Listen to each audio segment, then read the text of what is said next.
The convention in World War II fighter design was a low-wing, single-seater monoplane powered by an inline engine. The Messerschmitt, the Spitfire, the P-40, the Yak. And the plane that perhaps represents the highest refinement of this layout is the P-51 Mustang.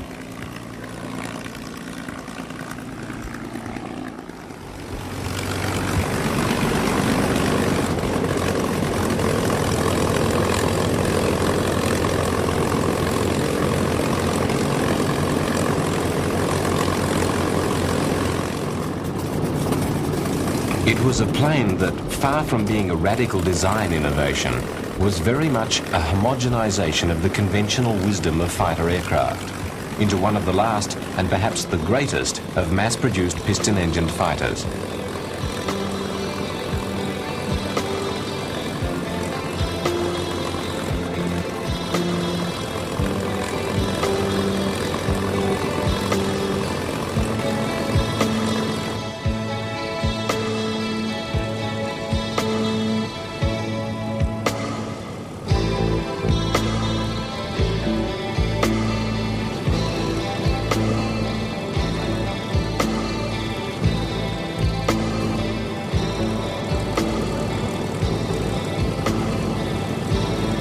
The P-51 came into being in a roundabout way.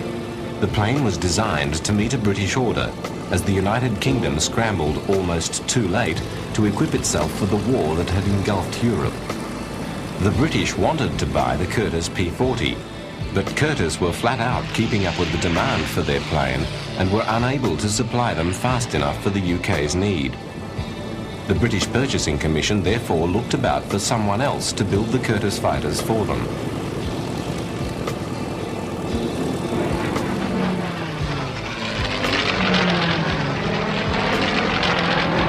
One company that had already impressed the British greatly was North American Aviation.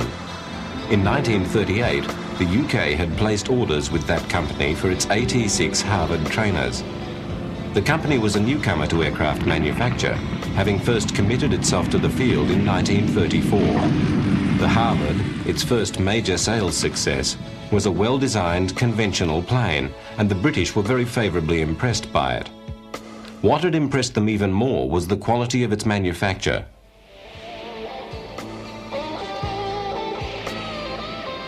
The company typified American drive, energy and enthusiasm, and the contracts for the AT-6 were met within deadlines with the highest standards of quality control. North Americans' approach to mass manufacture, with moving assembly lines and automation wherever possible, streamlined production and allowed for a very high standard of finish. Their planes were built with a minimum of fuss, and though North American may not have been contributing hugely to aviation design at that stage, they were certainly breaking new ground in manufacturing systems.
With their high regard for North American aviation's competence and reliability, it's not surprising that the British Purchasing Commission should have approached them to build the P-40 under license from Curtiss. Although North American were willing to comply with the request, they did not have much enthusiasm for building a rival manufacturer's aeroplane, and the president of the company, J.H. Kindleberger, an astute engineer and persuasive salesman, suggested that the company would build an entirely new and better fighter for the British. He undertook to complete the design and construction of the first plane in the 120 days it would have taken to tool up for production of the P-40. The P-40 was a development of the series of Hawks built by the Curtiss Company, based around its successful but underpowered P-36 design, which dated from 1934. The P-40, fitted with an Allison engine that was supercharged for medium altitudes, was best suited to lower level flying. Being based on a tried airframe that was already in production, it offered low cost and early delivery, and simply because of its availability, it had been ordered in large numbers as a stopgap while work went ahead on more advanced designs. Somehow it was to stay in production for most of the war, even though its design was outdated when it was first produced, having been overtaken by the Messerschmitt 109 and the Hurricane and Spitfire and other European designs. Planes with greater maneuverability and firepower, and with a clearer role as fighters. In November 1939, the British wanted the P-40 for the same reason that the US was buying it. It was the best available American fighter. The Lockheed P-38 was still far from ready, and the P-47 was still to take shape, even on the drawing board. So they wanted the P-40.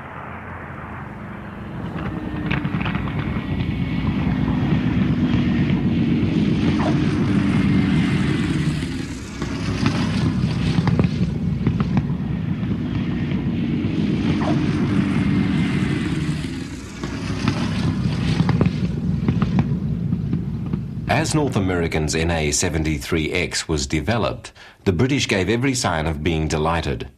Before its first flight, they had placed further orders for the plane, bringing the total to 620. On the 9th of December 1940, they advised North American that, in line with British policy, they had allocated the aircraft a name: Mustang.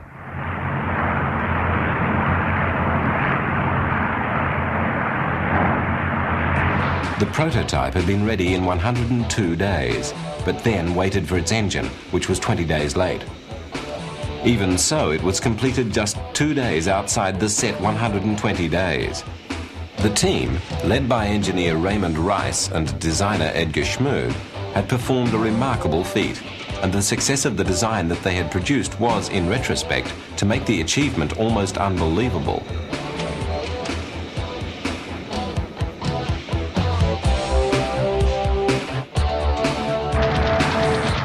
USAAF had taken 2 Mustangs for evaluation and, not overly interested, had only placed orders for the plane, given the designation P-51, as part of a Lend-Lease package. These carried 4 20mm cannon in place of the earlier version's 8 machine guns. After Pearl Harbor, 57 of these were retained by the Air Force. Though the plane had been evaluated as an excellent airframe, fast, maneuverable and long-ranged, the limitations placed upon it by its engine had seen it classed as unsuited to escort work, but suited to tactical support and reconnaissance missions. A part of its secret was its use of the then-new laminar flow wing, which shifted the thickest part of the wing as far back as was practical to limit drag.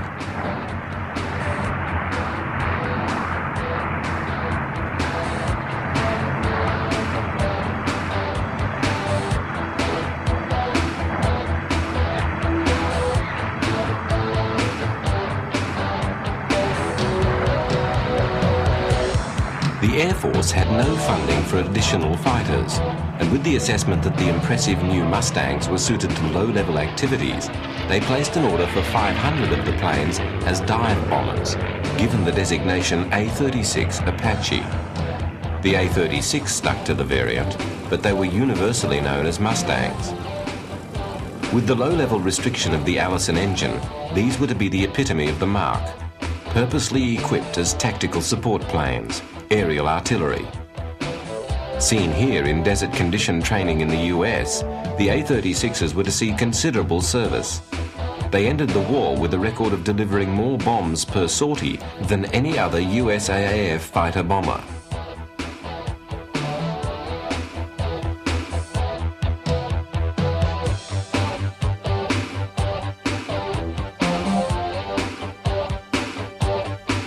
On the right of this picture, you can see the dive brakes, one of the modifications made to the A-36 specification.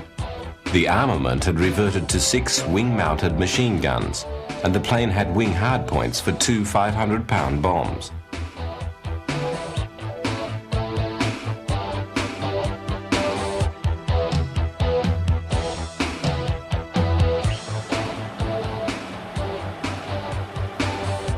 Though events were to remould the future of the design, at this stage of its development it was hampered by its engine. The Allison's power died as the plane climbed, leaving it sluggish and unresponsive. Pilots enthused about its performance at low level, where it was speedy and agile. In fly-offs with captured German planes, it had held its own very competently until the altitude soared. Therefore, it was logical to utilize it in low-level missions, which in the main were tactical missions, support of ground troops, photographic reconnaissance, or flying cover on a battlefield. It was a simple step to recast them as dive bombers, and they were effective tactical support aircraft. It was evident that the airframe had many virtues, but the actual plane was a limited thing, and it was given tasks that seemed to fit its limitation.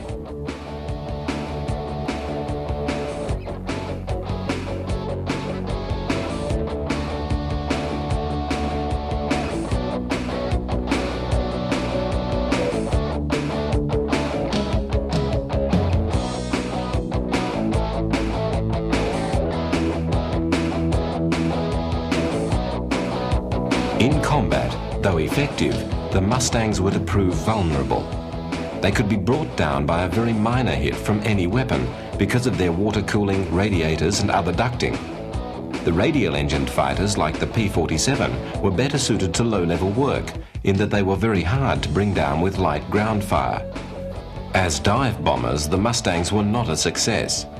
The moment when the plane broke its dive left it very vulnerable, as a prime target that had advertised its arrival during the dive and was now presenting its most tender aspect. If the Mustang avoided the set piece of the diving attack and simply roared along at low level, its speed protected it from all but the most proficient marksmen. In active service, most of the A-36 dive brakes were wired shut, and the planes were used in other ways. Here in this early training stage, before the planes were deployed in significant numbers, we can appreciate both the accuracy of the dive bomber and its dangerous exposure.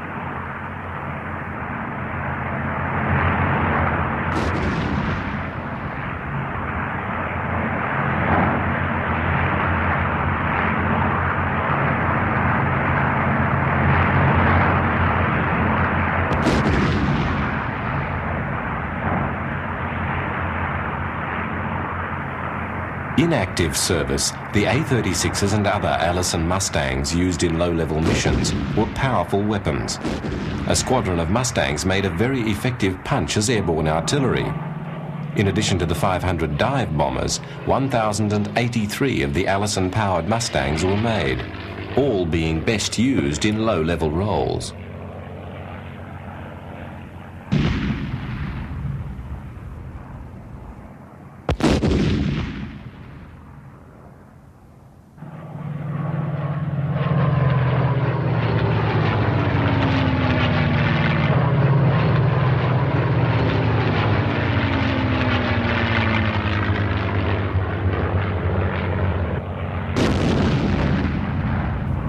The machine guns delivered an accurate, focused firepower in strafing, and the A-36 groups were also credited with the perfection of skip bombing, using delayed fuses and dropping the bomb short of the target so that it bounces into position to explode.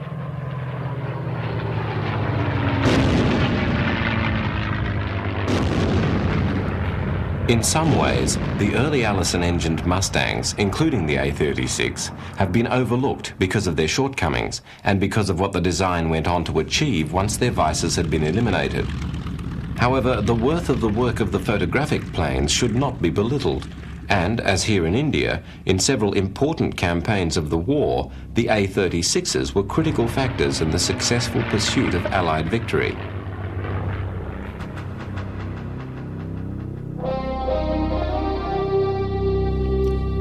As the Allies fought their bloody way across Burma to open land links with the beleaguered forces in China, The nature of the terrain and the lack of any roads or railways saw the troops on the ground become almost totally reliant on the air for supplies and for artillery. There was no way to carry anything bigger than a mortar with them, and certainly not a howitzer. But the Mustangs were there. With forward air control direction, the A-36 pilots were able to deliver accurate tactical support and clear obstacles ahead of the troops.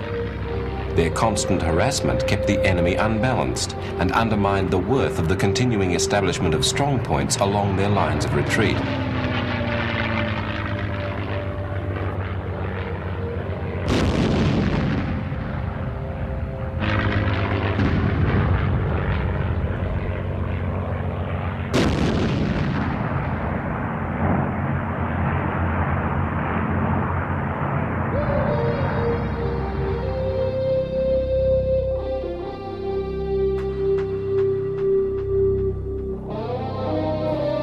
The few airfields became the sites of critical battles in the campaign, and as soon as the troops had established control, engineers were sent in to reopen the field.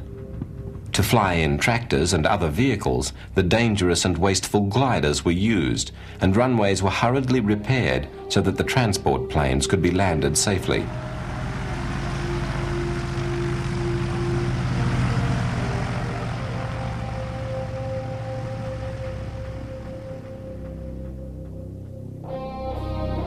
While this footage was being filmed, Japanese troops were still dug in and fighting a fierce rearguard action less than 2 miles away, and a stream of wounded was constantly arriving at the base for airlifting out with the returning Dakotas. Had the Japanese had any artillery, they would have been able to shell the airfield from their positions. But instead, emergency medical stations could function in the open beside the runways, with only the occasional air raid to threaten procedures.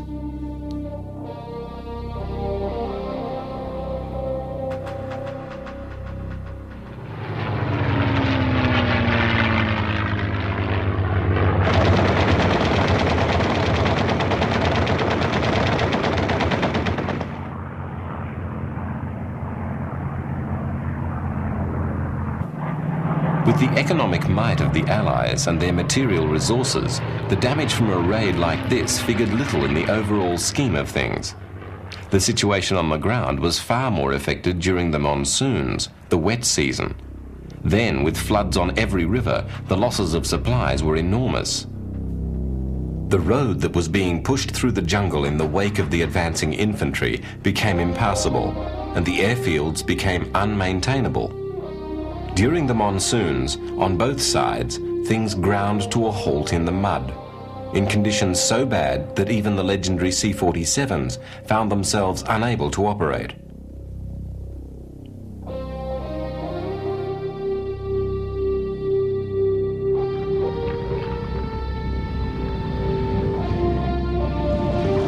To fly planes in these conditions required daring, determination, skill, and lots of luck.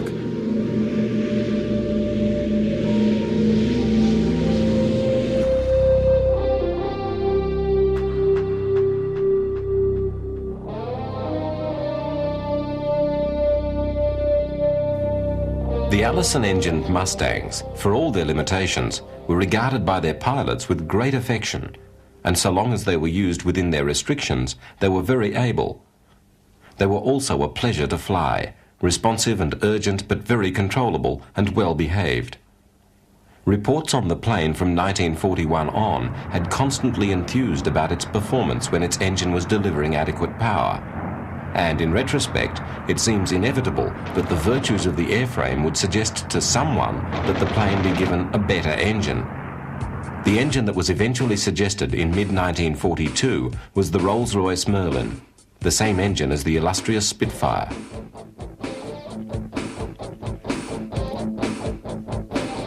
After trial installations carried out by Rolls-Royce had proved very successful, North American's engineers went to work on the installation, and the Mustang underwent some changes in housing the engine in an extremely tight-fitting, streamlined nose, giving the plane overall better lines.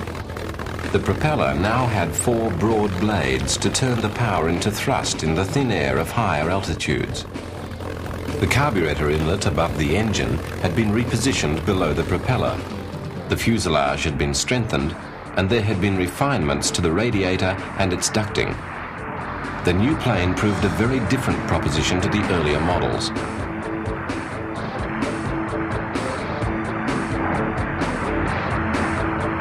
Where the Allisons had been smooth and silky, the Merlin-engined planes were noisy, skittish, and needed more attention. However, the returns were overwhelming. At height, it could now outperform anything in the sky. Its top speed had gone from 380 miles an hour to 440, and its rate of climb and reserves of power for emergency maneuvering had increased. The Mustangs were startlingly improved and ready to re-enter the war as a more important factor.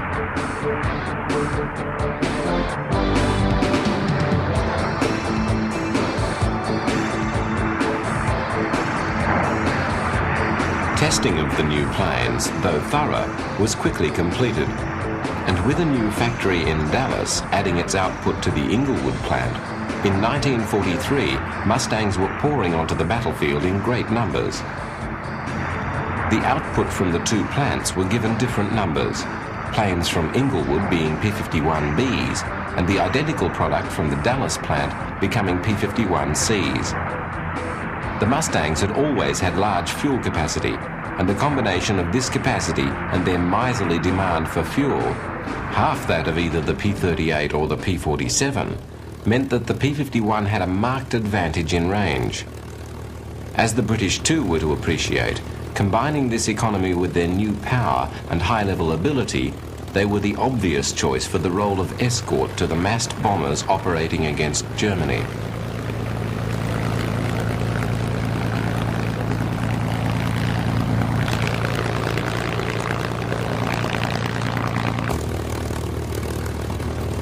The 8th Air Force had been crying out for a plane with the Mustang's capability, and though the first Bs were assigned to tactical groups with the 9th Air Force, the Strategic Command first borrowed them and then swapped them for some of their P-47s to use them as long-range offensive fighters supporting the bombing.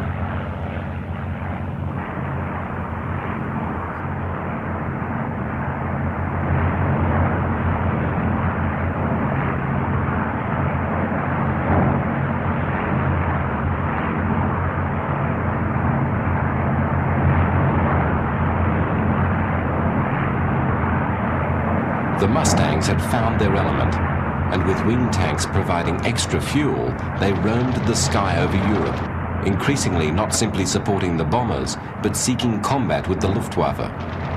As escorts, they were the first effective shield the strategic campaign had enjoyed, and with their guardianship, the danger to the bombers of Luftwaffe attack started to wane.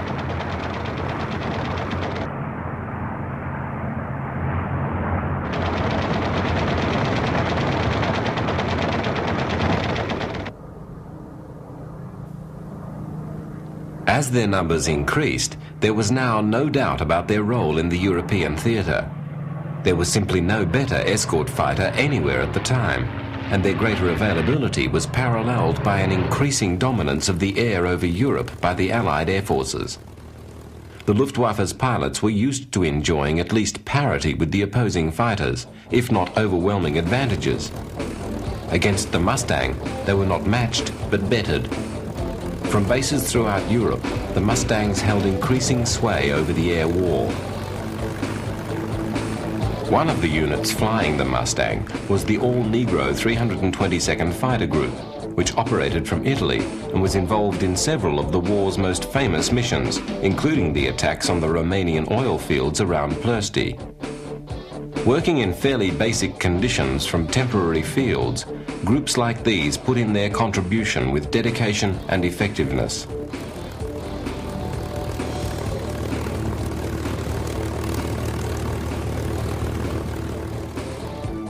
For the pilots, being briefed for a mission, there must have been some comfort in the superior performance of their plane. And the feelings of the bomber crews, who had previously flown into the teeth of the German defences unaccompanied, can well be imagined. Still, on any mission, there was a real chance for each pilot that he would be killed or maimed in the coming hours.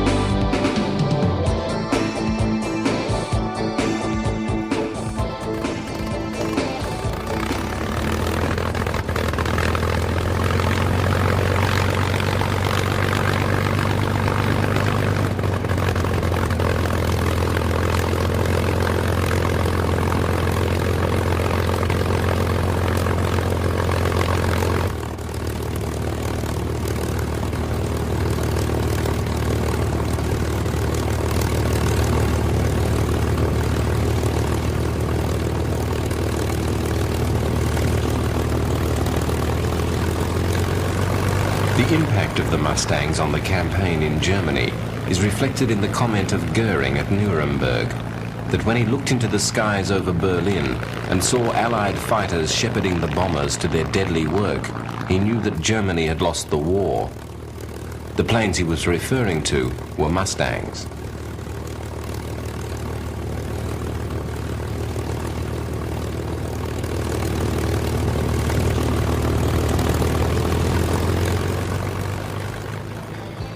The effect of the uprated fighter was to be felt on most of the fronts of the war, as here in China, where they replaced the P-40 and gave Allied air power a cutting edge.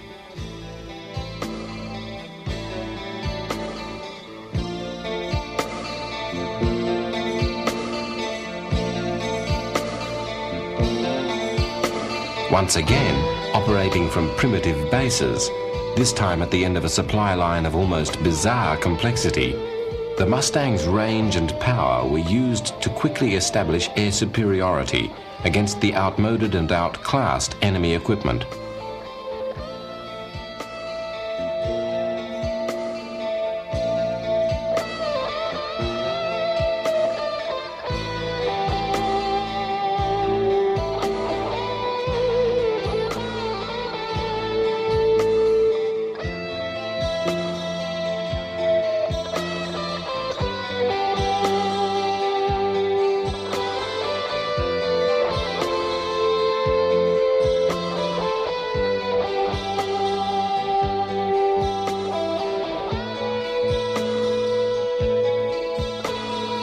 Their arrival on any front made a difference. In a relative backwater like the China campaign, even a few Mustangs made an immediate impression.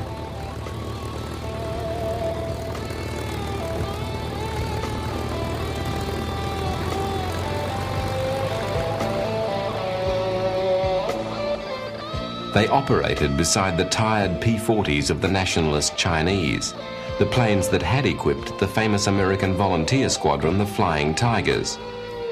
The surviving American pilots, most of them aces, had moved on to sprinkle that very rare and very valuable commodity, experience, through the United States Air Forces, leaving behind the long, slogging campaign against the Japanese in China that was to drag on to the war's end.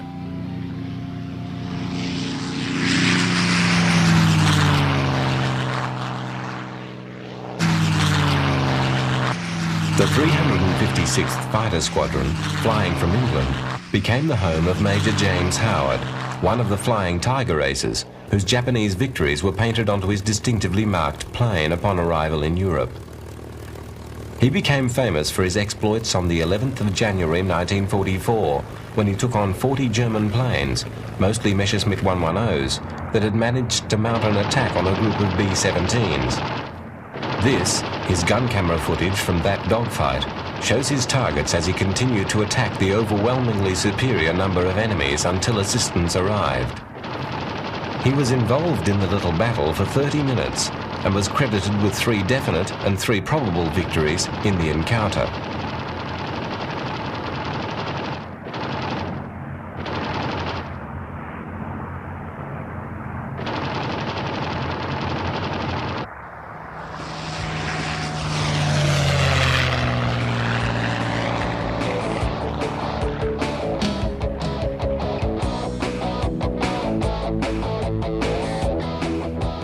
Major Howard was awarded the Congressional Medal of Honor for his action on that day.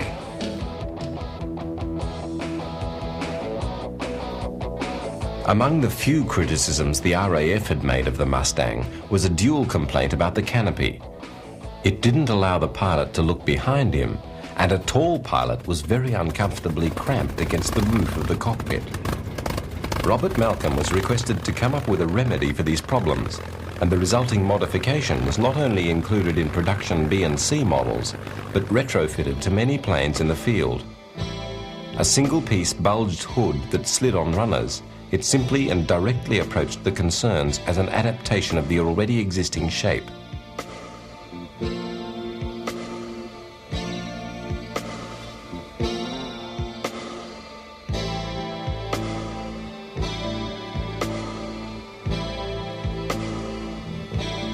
North American's Los Angeles factory was considered to be vulnerable to Japanese bombing, and for much of the war it was cloaked with extensive skirts of camouflage, which not only disguised the buildings, but covered the outdoor run-up lines for the various marques being manufactured at the plant. Under these nets, the Mustangs were rolled out, tuned and tested.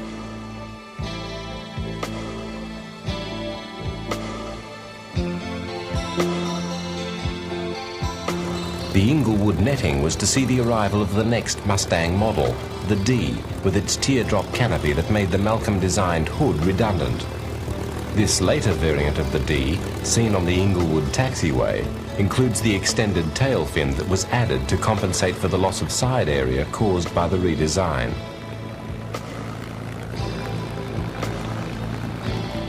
As could have been expected from a company with North American's reputation for manufacturing efficiency, the mass production of the P-51 was carried out in factories that were models of technical refinement. The superb organization and automation of the production lines enabled the delivery of over 9,000 Mustangs during 1944 alone. The company's success with its first fighter, together with its other designs like the B-25 Mitchell bomber, saw it produce more planes during the war than any other American manufacturer. 15,586 Mustangs alone were to be made.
Completed, the planes were rolled out of the factory and were towed to the run-up lines to be readied for dispatch to the war.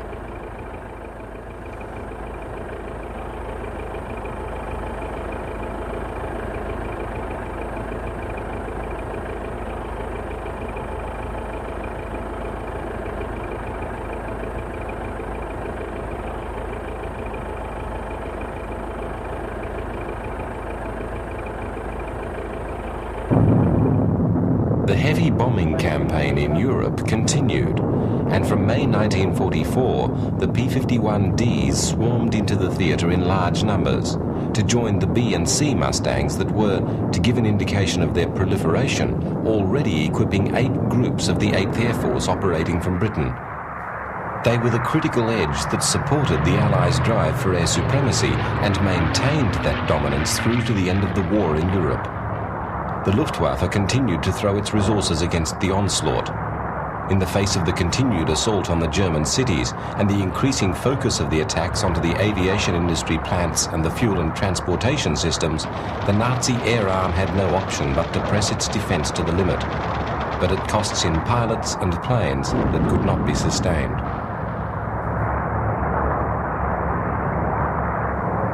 Though now acknowledged as the Allies' premier escort fighter, the Mustangs retained their old punch as ground attack aircraft, and given that they were already deep over enemy territory escorting the bombers, it was logical to set them loose in ground-hugging high-speed attack on transport and Luftwaffe targets as they made their way back to their bases.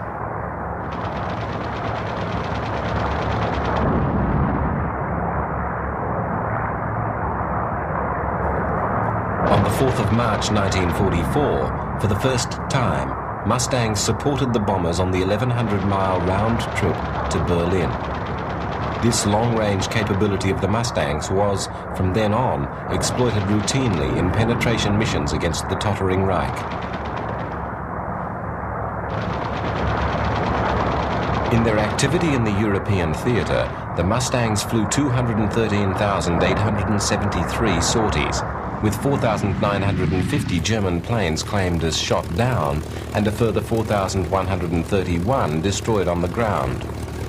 The aerial victories account for almost half the total claimed by all American units for the European theatre in the period after P-51 deployment. On the other side of the ledger, there were 2,520 Mustangs lost in combat, shot down, lost because of mechanical failure, or rarer but still a factor, lost because of pilot error. In this sequence, which we have slowed to quarter speed, the combat cameraman has captured a pilot's mistake, and we see the horrific result as two Mustangs on a ground attack sweep collide and plough into the ground.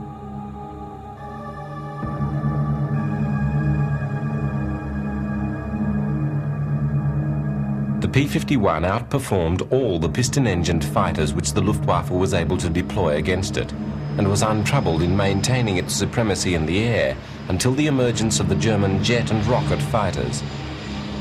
Even against the Me-262, which Hitler had finally accepted as Germany's remaining trump card, the P-51 scored victories, normally by ambushing the jets at landing and takeoff, or by overwhelming them with sheer weight of numbers in the dogfights around the bomber groups. 1-to-1, the Mustangs were totally mismatched against the jets, which were over 100 miles per hour faster than them. Fortunately for the Allies, the Nazi leadership had lacked the common sense to back the jets in their early development, and they were deployed too late in too small numbers to stalemate the decisive conflict in the air over Germany.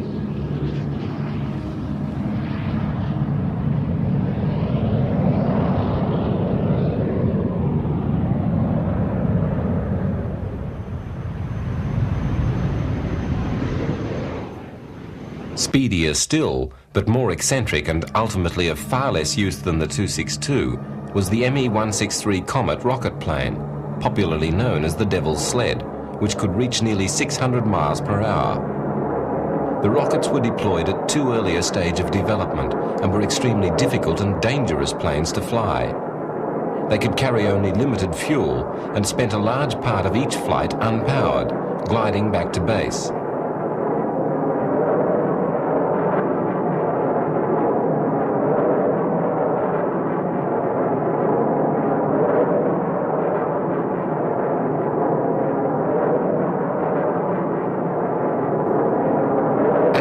Speed, it was immune to interception from the escorting fighters, but could only manage mostly ineffective passes at the bombers before it ran out of thrust.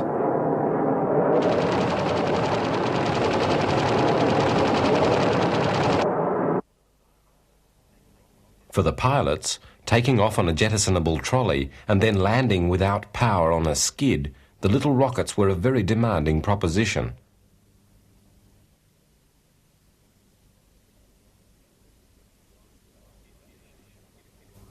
In addition, in its glide phase, it was susceptible to attack from the Allied fighters and unable to defend itself or take evasive action.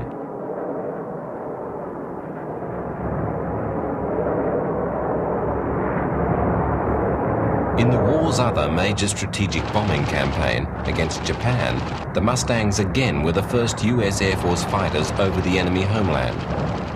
The Japanese Air Force had already been effectively destroyed in the far-flung battlefields of Asia and the Pacific, its pilots wiped out, and its designs, aging but still in production, totally outclassed by the newer and more powerful American planes.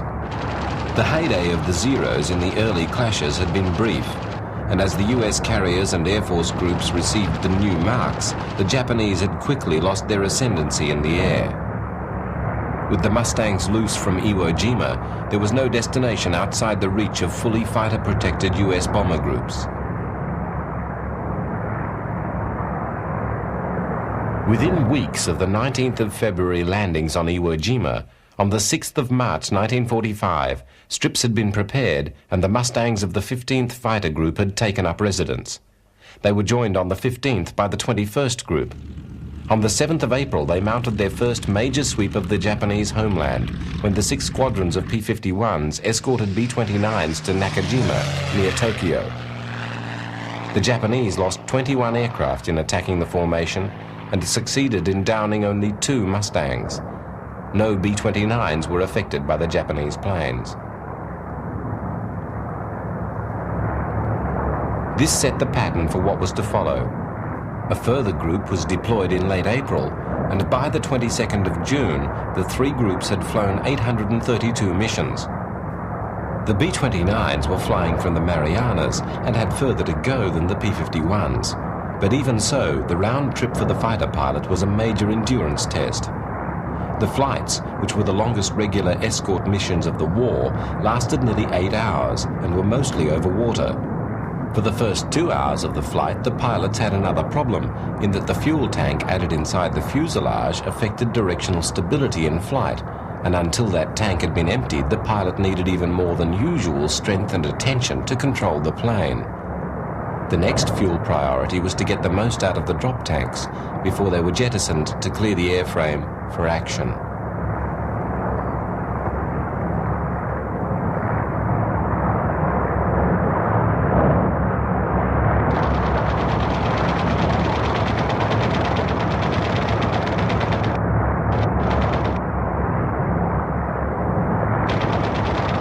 Stripped of cover, the whole of Japan was open to the coldly remote and impersonal attack of the airmen. The Japanese population, surrounded by the increasingly unrecognizable wrecks of their cities and bombarded by leaflets outlining the forthcoming attacks, were engulfed in a sense of terror, of inevitable fiery death from the bombers. For the Japanese airmen, simply taking off became an act of bravery. In the event of combat, they would be confronted by better trained pilots, flying far superior aircraft in greater numbers, wielding heavier batteries of guns. Their planes were swatted from the sky with inevitability. On the ground, they were left to the hammering, violent savagery of the slashing runs of the Mustangs that roamed tormentingly at treetop height. The Japanese Air Force could not defend itself, let alone Japan.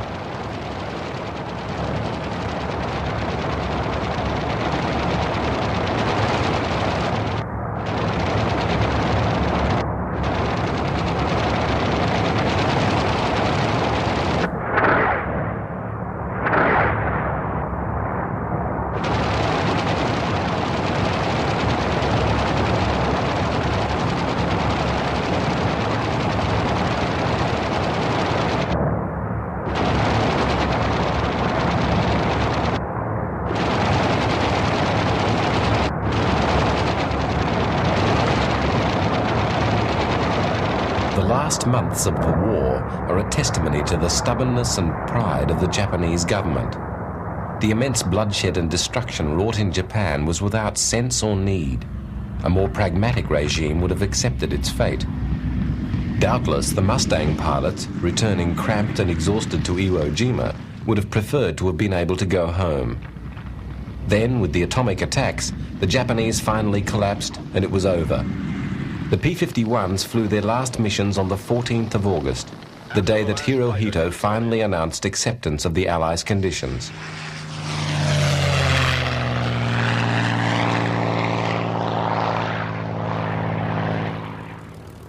After the war, the Mustangs continued in use, not only with the Air National Guard, but in active service. Those retained were the Ds and the later long-range H models. With the development of US jets, it was obviously only a matter of time before they would be replaced, having already been superseded. Not only in the US, but around the world, the 51 stayed in service, equipping the air forces of many countries.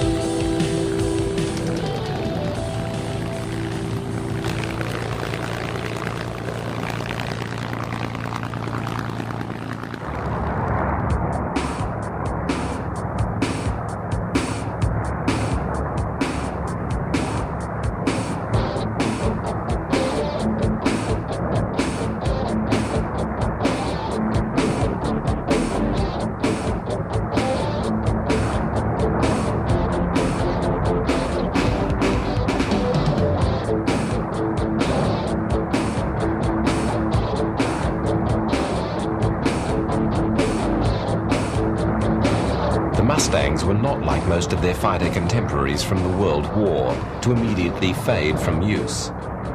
A week after the North Korean army crossed the border into South Korea, the first Mustangs were in action there. Australian fighters based in Japan, escorting a B-29 raid on the 2nd of July 1950. For the newly reorganized United States Air Force, retention of the Mustangs as a stopgap while jets were developed and manufactured in large numbers meant that they were still available when war broke out in Korea. A number of Mustangs, now called F-51s, were transferred back from the National Guard to active service, and in the first year of the war, they flew more combat missions than any other Air Force type. Despite relatively heavy losses, they were used because they were the only aircraft available in large numbers that had both the long range required and the ability to carry enough payload to do some damage when they arrived at a target. Here, as part of the preparation for a mission, the gun camera, mounted in the front of the wheel bay, receives a new reel of film.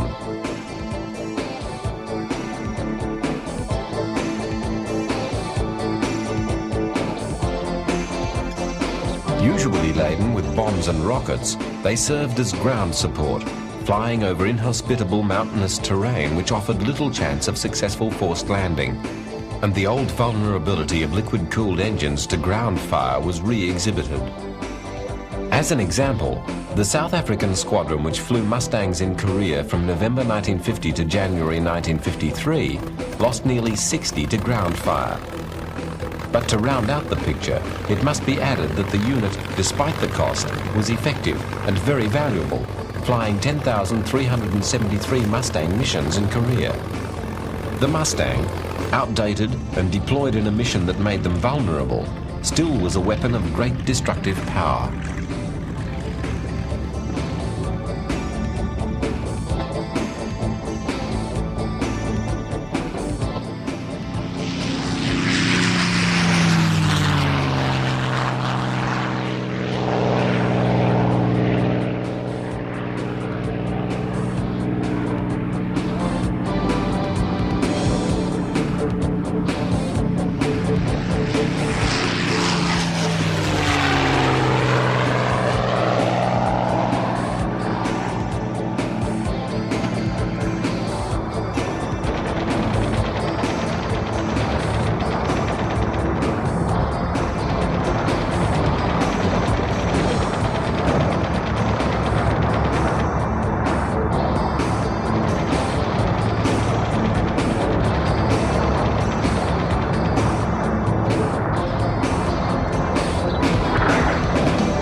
Against the MiG-15, the Mustang was more a target than an opponent.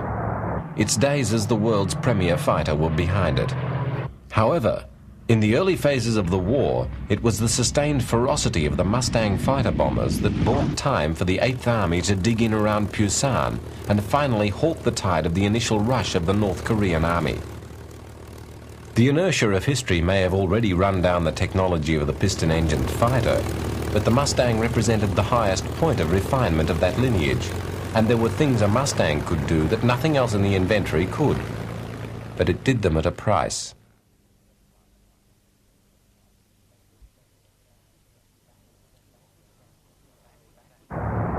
Back with the National Guard, the planes flew on to the mid-50s in United States use, and a very few stayed with the Air Force for another 20 years as chase planes.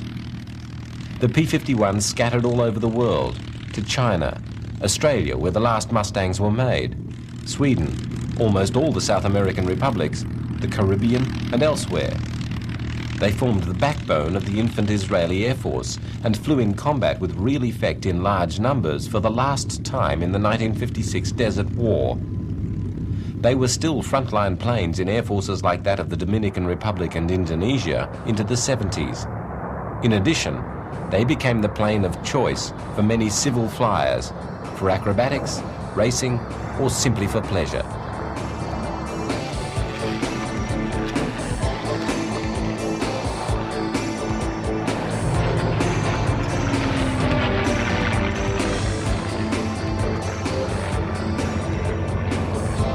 pilots still love them.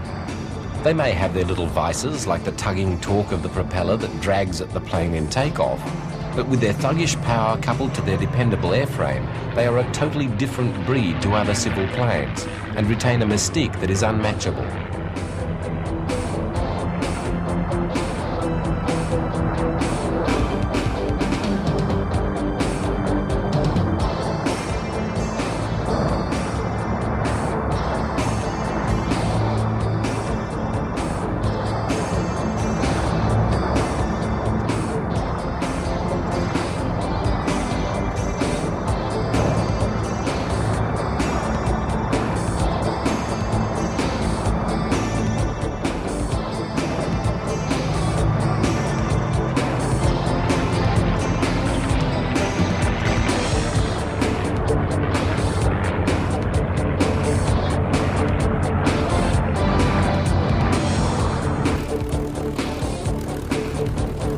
They were very well built to start with, and the examples still flying are maintained with such fanaticism and love that they will probably still be with us into the next century.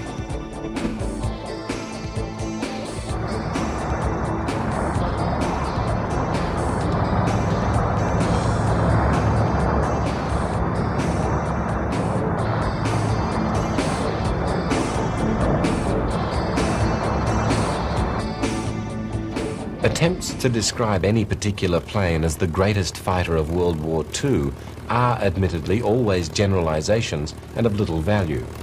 Certainly one can list a handful of types as the outstanding planes, but to then pick one is asking for an argument. In this program we have repeatedly described the Mustang as the preeminent fighter of its day, despite the well-argued claims of those who back other marks, like the Focke-Wulf 190 or the Spitfire. However, the Mustang stands apart from both in the same crucial way. The Spitfire, like the other European designs, was a short-range fighter, basically defensive. The P-51 was comparable in speed and maneuverability to the Spitfire 1 and about the same length and height. However, it was roughly twice the weight, which was given over to the fuel it carried, giving it a range that was around 3 times that of the British plane. This factor makes obvious the point that the Mustang, unlike its comparable European contemporaries, was an offensive fighter. Its part in the strategic campaign in Europe was decisive, and it was not simply, as the German adherents of the FW190 claim, a factor of superior numbers that gave the Mustang its success. It was the better plane. Compare the others to one another.